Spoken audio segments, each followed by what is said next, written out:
There we go.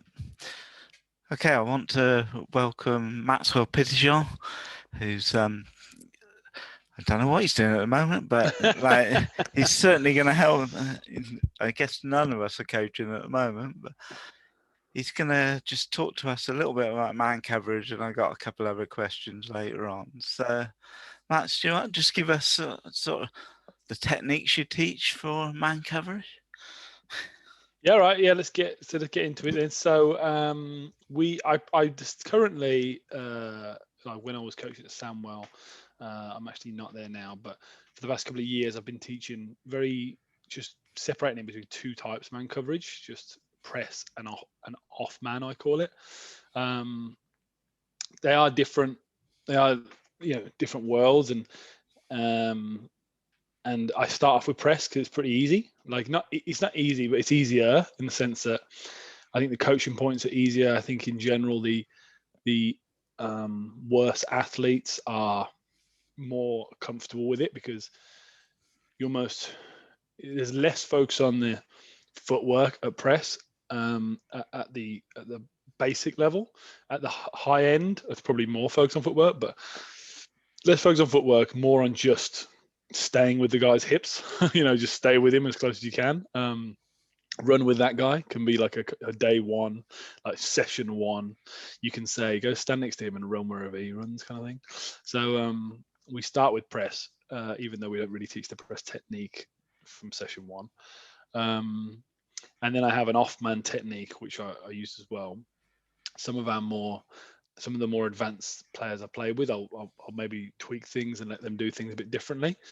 But generally, I stick to kind of press and off man. And then the off man technique was one of the questions I was going to ask you actually about, like depth. I've played with it and done a number of different ways. I actually prefer being further away, more like 7 yards off, something like that. And actually, Martin Hilton, who used to be my coach at Tamworth and GB, for my coach of the year, I think he used to talk about the no man zone or something, or between 4 and 7 yards, where he used to say, like, you don't want to ever line, you don't want to ever be at 5 or 6 because it's like it's not close enough to play like a close technique, and you're not far enough to really play with like a proper cushion. And I think he makes a really fair point actually, and it's kind of stuck with me for a long time because I've noticed that comfort that people have. So in general, depending on what the players are really comfortable with, we're playing at more of like a 3 or like a 7. I like the 7. I find it easier it suits better with the route breaking in British football generally. Allows you to jump on things that are underneath a bit easier. But I know that a lot of guys are very uncomfortable with it because they're just so far away from the guy, and often they fear, like, especially guys with a good ego about them, which is nice for a DB. Like, they don't like giving up anything. So a quick hitch or whatever, they get worried about it. But you've just got the real skill there is teaching them to understand what the threat is, I suppose, more than anything. So yeah, 2 types of technique. Do you want me to get into some of the specifics of those techniques? Yeah, so just so on your press, sort of just talk about your alignment and sort of hand placement, if you wouldn't mind. Yeah, I've done a few different ways, and the way that I've actually really started to nail down recently is essentially an outside leverage press. So a lot of people will generally play a little bit more. I think more commonly you associate press with inside leverage, but I really like it with outside leverage, but not aligning outside, the first step being outside. So the reason I do that is because, one, a lot of the guys I've coached feel more comfortable if you give them the first step. It's not necessarily something that I actually like. I used to prefer my feet to go where my feet go, but from coaching, like, a lot of guys like that initial prompt, or that initial like coaching point. And the reason as well I like the outside is because, especially as an outside wide receiver position, it does muddy their initial read on a fade. And a fade is, if you think about the threat in deep routes in British football, like posts and corners are less of a threat than fades just because it's an easier thing to teach. It's more commonly occurring play. So that outside release, a slight outside step from my players, often will cause the receiver to get a poorer get off. Now, obviously, it makes you a bit weaker on the inside plays, which is understandable. But the way that I would often counter that is generally my man coverage stuff has got players in the middle of the field. So if you do need help with slants or posts, like there is a player in the middle of the field, at least one, if not two, sometimes three. And the other thing as well is because of the style of press I do, I teach a lot of the undercutting technique I talk about, like the ability to like have the hand on the back of the hip and then come underneath to try and attack the ball. I don't think it's a natural, or not natural. It's just not something that a lot of people teach. But because I know the weakness in the way I've taught the press, I've taught that a lot as well. But actually, it's in some ways it actually is a slightly more natural behavior because you're going towards the ball rather than the man. Anyway, yeah, so that's my press outside. Have you ever dabbled with something like that before? Yeah, a little bit. I'm mostly sort of inside leverage and sort of punching with the inside hand sort of thing. But I mean, I absolutely see, yeah, especially sort of but more open field stuff where the slant, the slant. I mean, US coaches talk about the slant being a high percentage play, and I don't think it isn't in the UK football. Depends on the QB, but yeah. like it's rarer for us for sure. But then, as we spoke in other videos, we want to prepare for the good teams later on. So then, it is hard, but true. You just got to adapt to it. I mean, I think it's harder to run without that middle hanging player, like either a rat or a single high, something like that. And I don't run too much cover zero. I think cover zero is an amazing play. It gives you loads of really good options. I haven't run it in a couple of years as much, really. So it's been, or I haven't run it in places where the slant is like a real big threat anyway, as much. Right. And wide receiver alignment for me is a big thing. If they're on the sideline, then I'm not going to be sort of encouraging outside leverage. We're just going to inside leverage it then. But I've done some work with divider rules as well, and it does help on that. I find that in a way it's easier for the off-man stuff in that sense. Definitely, and if they're tight, then outside leverage is fine because the slant's going to be straight into the linebackers anyway. So there's no real slant there. So and when you spoke to me about the cushion that you give, and I definitely agree with Martin. There's a sort of no man's land in the middle, but I tend to let the players sort of down in distance, what they're comfortable with. Fair enough. And then I mean, I've talked a lot about letting the players choose. It's almost like, let them play. But sometimes you just got to give a little bit of leeway for a player to, have his own sort of characteristics. I broadly agree with that. I think I've had some really good players who haven't liked to play really far off. So if they don't want to do it, they don't want to do it. Like I'm not gonna hate on them, but I will help them get there. I feel like the way that the routes break in the UK, like I prefer the deeper one. I do think it kind of suits us better. It also allows a little bit more. It depends on what kind of defense you've got, I suppose. But if you do have that kind of ball hawking like mentality of like going after the ball, it just generally makes it easier to see that side of it. And if you want to have your DBs having run keys as well, like a 7-yard buffer just is a bit easier for that. Absolutely, and they've got eyes on the quarterback a lot of the time as well, which is yeah, for sure. I think sometimes you can just take away players by alignment with a bit more depth, whereas that chasing back to a play is always slightly more complicated. Definitely, yeah, and down and distance is key as well, and Yeah, down and distance for sure. who you're playing against. Mm.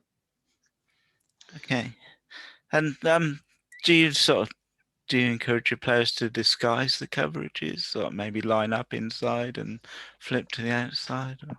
Yeah, I think one of my favorite things about the off man as well is it's a bit of a broader, in the broader sense, it does allow for a little bit more disguise. Like, if your cornerback's sat at 7, it could be playing basically anything. And also for your safeties, it means that they can kind of come down to the line of scrimmage a bit closer without necessarily being in a press look. So generally, the teaching of off man helps disguise coverage a lot.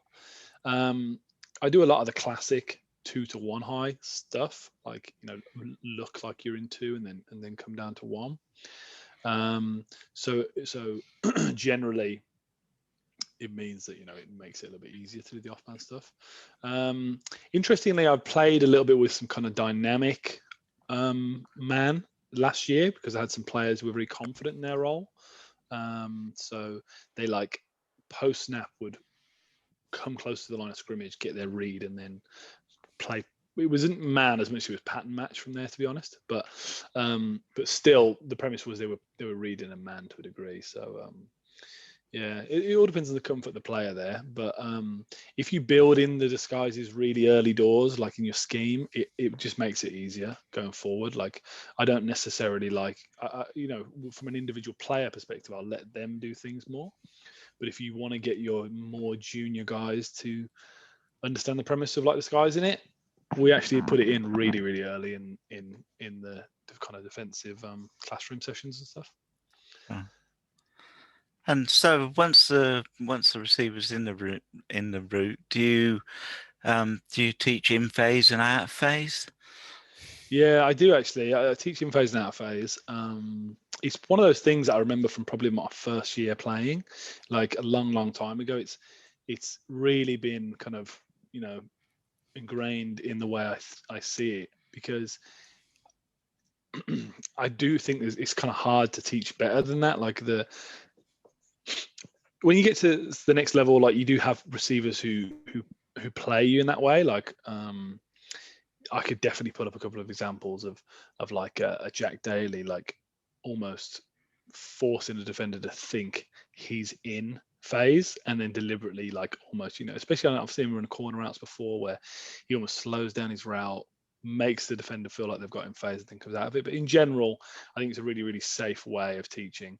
And yeah, so when we're talking about in phase, out phase, I'm often the main focus point for me is like the out of phase stuff.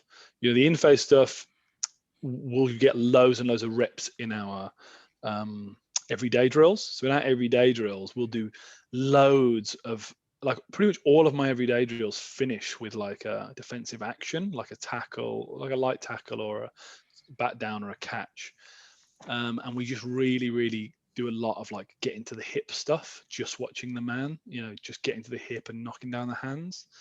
And part of the reason I do that is because I had a game where one of our defenders was like, he said, well, we don't practice this enough. And after we had a game where we gave up, we were in position to make 3 picks in the game, and all 3 of them ended up going for big catches.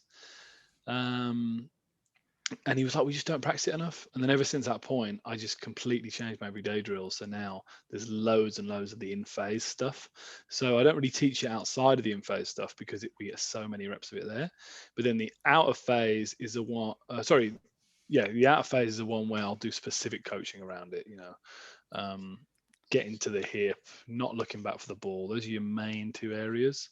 And then the actual attacking of the ball is the thing that I've probably changed my techniques around a little bit in recent years. I don't know whether you've seen some recent teaching I've seen where there's more of like an action to almost punch up to attack the hands and then come down rather than just a classic punch down technique. I can't remember where I first saw it actually. It might have been at a BAFCA clinic even. But the premise of punching up first, you get that classic issue when you just attack the hands downward where it almost goes into the natural path that the receiver's trying to catch the ball in, so it doesn't always knock it out. So I've put a little bit more emphasis in kind of trying to put your arms up and through before you maybe like knife down. Yeah, I've So seen a lot of like sort of poking through. So the I've seen more of receiver's that as trying to well. bring the ball down and you're poking through. I mean, Pete Carroll does that all the time. You see him in the videos and he's teaching the DBs to poke Up and through. through. I think Yeah. it's clever because it that the punching down side of it is the easy way to do it. It's not definitely the best way, and often just having a high hand means that they can't bring their own arms down. I do think it's a hard thing to teach though because it isn't natural. But I have done a lot more of that in the last couple of years. Yeah, and especially the higher ball because the receivers are bringing it down, you're punching up, so there's two opposite actions Yeah, rather than sort of help their action. sure. Which I think I'm repeating what you said, but Yeah.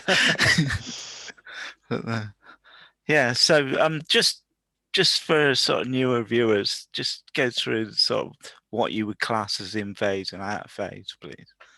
So in phase, like the simplest way for me to teach it to guys is when you can lean on them. So I don't like to, I used to say, well, first year coach, I remember teaching youth, talking about when you can get a hold of their hip, and they would always grab the pants or the top. So it was when you can lean on them is my new like coaching word for it, because at that point I literally get them to, in those everyday drills, I class in phase as when you're leaning on the receiver, generally when you're QB side of the receiver as well. So, you're on the underside. That is what I class as in phase primarily. So leaning on the receiver in phase, it means you're in a really good position to run with them. You're basically all over them, right? And at that point, that's the only time you can look back for the ball. So one of the other coaching points I use for that is like earning. You have to earn the right to look for the football. So like the getting in phase is like if you get it, it's like a reward. The reward is you can try and pick it now. And then the other side of it is when you're in coverage, but you're not close enough to lean on them. And at that point, your whole responsibility is to try and earn the ball, earn the ability to look after the ball. And it's all about focusing on the man, not worrying about where the football is, not worrying about what people are screaming or people saying it's coming. Just get into him. And if you see him get his hands up, that's when we do our attack actions. Kind of the knifing through the hands and the attacking of it. So it's all about your distance to the receiver, essentially.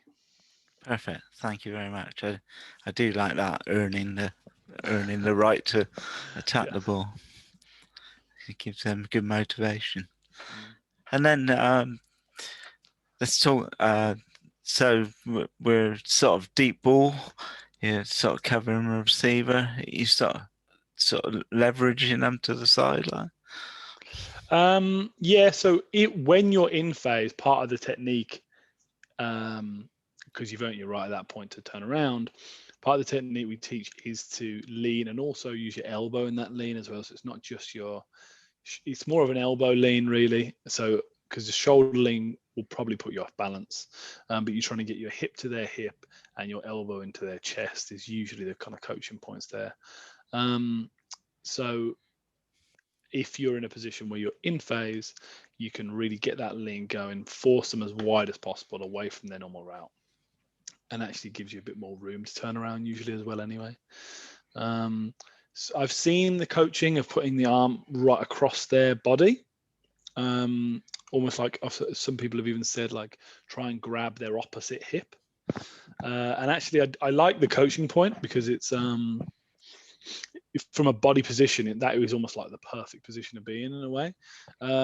But I've just found it a little bit too much focus on their hands, and basically in general, I'm trying to get more body movement out of them rather than arm movement. The leaning of the hips and the elbow generally gets a better focus on. I've found anyway. Yeah, definitely. And you see this, for me, you see the coaching where you've got your hip in front of their hip and you just sort of slow them down a little bit. But Mm. it's just so difficult. I've rarely seen somebody to be able to do that well. Yeah, So, it is kind of perfect, but yeah, it's just harder to do. yeah. Great. Thank you very much. Um, Nice. I just want to touch on a completely different subject. Yeah, go So, for it. Yeah. sort of game preparation. You've got your individual group, whether it's the DBs. So we're talking positional coach now. Your linebackers or your D line. Yeah. What sort? And you can pick one, whichever you'd rather. What sort of game preparation warm up would you do outside of the team? So the Yeah. individual section. All right. Well, now since we're talking, man coverage, I'll start with DBs. But I think you and I talked about it a little bit about general theme of how you want it to go, and I'm generally relatively relaxed in this time, and I see that pre-game as a bit more of a mental time rather than a physical time. Sometimes for young guys, it can be, effective to get a bit more contact in, but in general, the thing that I'm actually trying to do is get the guys to get a bit confident. Try and get some. So with DBs, for example, get some catches in there, get some really fast footwork in there. Just get them having a bit of fun, maybe like a little bit of competition, nothing too. And also when you do the competition, like a little buddy drill where both of the two of them backpedal and then you just break them one way or the other and throw the ball to one of them. I do things like if you're going to do that, like clearly throw it to just one of them. So one of them, you don't have like that weird competition or awkward moment. I actually almost don't want them to compete in that point. It's just more about getting them moving quick, getting them feeling light. Um, and then the mental preparation really is what I see it as. And then also just taking your breaks with it. Like I actually kind of like, rather than like a, let's say we have 10 minutes or I don't know, somewhere between 5 and 10 minutes. Rather than do like 10 minutes worth of work, often I'll do like an intense minute and then like a break and then like another intense minute. Just because I find that's a little bit more like it caters for the game readiness side of it. Like, let's have fun, let's switch off, let's do this drill as fast as you can. Like it's that ability to just jump between the two, which is quite important in football. So I quite like doing that as well. So like a minute of flying around, having a bit of fun, and then we'll rest for a minute, get some water on board, have a talk about the game, whatever, and then do another drill. So something like that is kind of like how I like to run it. Great, thanks. So, I mean, obviously, I had the pleasure of coaching you at the GB Yeah. students, and we kind of matched on that. I mean, and I think you said, "Oh, I'm glad you're not someone that works us to death and the sort of warm up," because, Yeah. yeah, I mean, you're preparing for a game now. You're not, you're not trying to wear yourselves out. I mean, That's right. it'd be interesting to hear other people's views on that, though, because yeah, there's other ways of doing things. There is, and I know some coaches like my linebacker coach, my first year playing football, liked to hit before the game. And you know what? When I wasn't like starting, I actually quite liked it. Like so, when I was on the bench, that was like my opportunity to feel like I was part of the game day. So I really enjoyed it then, actually. But that was like my very first year playing. I was just getting into it. Um, so I kind of see the value in that, I suppose. Um, but certainly as a player, I didn't like to overdo it at that point. It was more about my mental preparation, and always appreciated when coaches felt the same. And yeah, as you rightly said, you've got to pick firstly know your position. Yeah, you might need to split it up and give half the group an opportunity to just ponder the game and half to sort of hit each other and get ready that way. So yeah, it's knowing your position and your players in that position. Hmm. That's it. Okay. That is it. And that kind of leads me on to sort of another question. And I think this is a challenge for a lot of university coaches that have just graduated. So they've graduated in the coaching, but they're coaching players that they played with the year before. So talk about some of the sort of challenges and hints and tips on that. It's a really tough one. Yeah. So I went from being like a player to coaching players I'd played. Well, actually, I remember my final year playing. Like my final year playing, I was being coached by my friends who I'd played with, and then I did the opposite, and I became a coach of players I play with. And then I've ended up later not only coaching people I play with and friends, but also I've actually coached people I've coached one time. So, like, taking all that into account, there's all these different ways of the relationships of it. I found that the easiest way to make it work is a level of like sincerity around it. Like when I was not sincerity, but like really earnestly trying to do the job when you're doing the job. Like I found it difficult to do that kind of best friend mentality when we're on the field. Like I'd leave that for outside of the sessions and almost not engage in that side at all during the session. Just because that worked better for me, because it was just more of like a switch on now kind of situation. Like maybe at a half time or a quarter break or whenever there's like a more of a formal break, I might slip back into it. But the thing that really helped me was just to earnestly like try and do a good job, and also just generally being like prepared. I know that sounds a silly thing, but like the more time you leave open in your session or whatever it is, like the more time it is for that stuff to happen. Like I suppose maybe it's just a thing early coaches do anyway, but like just general preparation is always a good thing, right? And just I just felt like if I kept moving it, and I had a level of like trying to prove that I wasn't just one of the guys anymore. There's always that as well, and I think you always have to have that mentality with it. Like you have to almost like you're actively trying to move past it and move into the coaching, because I have seen a couple of examples where it hasn't quite worked out as well. So yeah, it worked for me, but only because I really committed to it, I suppose. I mean, I've seen that with a coach that's well prepared, even if he was a buddy and a player last year. It just shows that they've actually done the work and they've prepared. One of the things I see as a difficulty sometimes is you do change your philosophy as a coach. You start to see things differently, and like the players you play with are like, well, you never thought it to do it that way, like before, sort of thing. So yeah, It's true. That's really true. There was a couple of things like I used to be big on. We talked about like not having contact pre-game. Like I used to be big on contact in training as a player. Like I hated it when I had a training session where there wasn't at least a level of intensity to it, like a intense contact bit. But now I'm coaching like senior ball, where people have got a job and it's not university. I find I don't feel that way anymore, quite the same way, just because there's too many, especially like maybe squad numbers are lower as well, but also like the bodies just aren't quite the same as they are when you're a teenager or young 21 or whatever at university. So that's one of those examples where I did change completely, and then it was harder to explain to my friends, whatever. Yeah. Yeah, I mean, the contact thing, I change my mind on a daily basis Yeah. sometimes, but and I think that's a good thing if you think, oh, this practice needs toning up or Yeah. toning down, so that's a good thing. But sort of going on to the contact thing, I think a lot of it's teaching players how to practice, Yeah.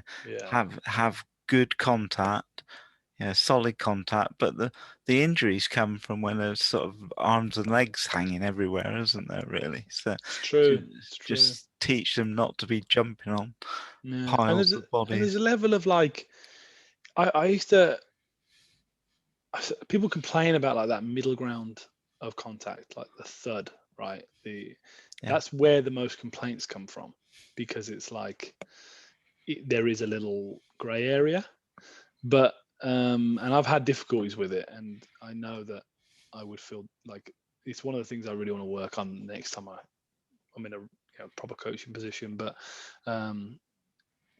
yeah, I think it just needs to be really clear. Like you just have to make it really clear, because where I've gone out my way to make that clear, it's just works so much better, but it isn't always that. And Yeah, you just got to have it and have everyone on board. Not usually the clarity and the communication around it helps a lot as well. Definitely. And like at the sort of higher levels, you see coaches just say, look, if you do that at the Rams and you injure their top running back, you'll be cut. Yeah, you've For got sure. to learn to have a solid contact, but Yeah. good technique in the right place. And Yeah. yeah, And there's always so accidents, but I mean, discipline and control are not bad things, no matter what you're doing, really. So, exactly. Yeah, mm. perfect. Um, Anything else you want to touch on? And so that's always a difficult one, but Yeah, no, it's and tough. I mean, we kind of come into this talking about man coverage, and I really like talking about man coverage because it's an area where, like, I never did it as a linebacker. So I suppose, yeah, that's the only thing that maybe we oh could yeah, touch on is like the difference there. Like, I've spent loads of time really trying to perfect my man coverage stuff for a DB because I almost didn't know it. Like, what I knew of man coverage as a player, as a linebacker, was very different than what I like had to teach as a DB. Um, Whereas a linebacker, I actually find it very similar to um, tackling. Like, I almost see tracking drills as like both a man and a tackling bonus for a linebacker, especially the stuff out the backfield. Like, I wasn't the best athlete, but I used to be pretty good at covering running backs because it's all about angles. And then if you do have to take on like a tight end or a wing back, it's probably more positioning than you'd think. You know, it's more about how you leverage a position and stuff, and how you how you move with contact. So that's one of the ones with wings and tight ends, or something like that. Like, I found that when I started to control contact in the man, like, let's say the classic linebacker thing where they try and knock someone over and they bump them and they actually just bump them into a clearer route, like, like they bump them into space. Like, I've done that wrong before. So that kind of like hit and run technique is a good one if you've got like a tight end position. um, I really like teaching that technique because you don't want to hinder the linebacker's natural, want to use, aggression and a bit more violence. There's nothing wrong with that, but it's just like teaching the technique behind it and getting the body position right. Yeah, and then the running back stuff is all angles. So like, it basically is exactly the same as tackling tracking. So we often build that in. I like that. Yeah, I mean the magic word leverage. If you've got the right leverage on the receiver, you're just like they're either going to turn into you, or you're just going to drift out with them, aren't you? Yeah. Yeah, pretty much. And you've got that. I mean, obviously, if you've got a detached receiver, like, you basically just have to do a more classic defensive back technique. But in general, a lot of the linebacker man stuff is more close quarters, leverage based. So it's much more about being smart, I think, in those situations, and just getting your eyes right. That's a big part of it. Um, I do a bit of I used to do a bit of like what I suppose like the Patriots would call like green dogging, that classic, like, one of you blitzes, one of you plays man on a running back. And well, I said that to someone once, and he was like, "Oh, that's not applicable for British football because the Patriots do it." I was like, yes, I understand what you're saying, but actually it's easier because what you're really doing is you're running at the guy you're about to cover. Like, covering the running back is kind of easier when you close that space down. So I actually quite like teaching that in British football. I think it helps in a way. It kind of makes it less complicated. Like, yeah, you got to get your eyes right. You got to have the right scheme for it, but I quite like it. Yeah, definitely. I mean, when I first learned sort of green dogging, I thought, oh, blimey, you got to read his pass Yeah, protection, then get your feet right, then attack. It's just the ball's going to be gone. But yeah, yeah, if you tie all the three in, and you've probably got flare control anyway, sort of thing. So yeah, yeah, it all ties in nicely if it's schematically correct. yeah, exactly. Yeah. So, all right, perfect. Well, thanks for your time. I really appreciate it. I don't want to use up too much of your time, and really appreciate talking. And we'll probably talk again. Yeah, no problem. Happy to join you another time. Thanks. Thank you. Bye.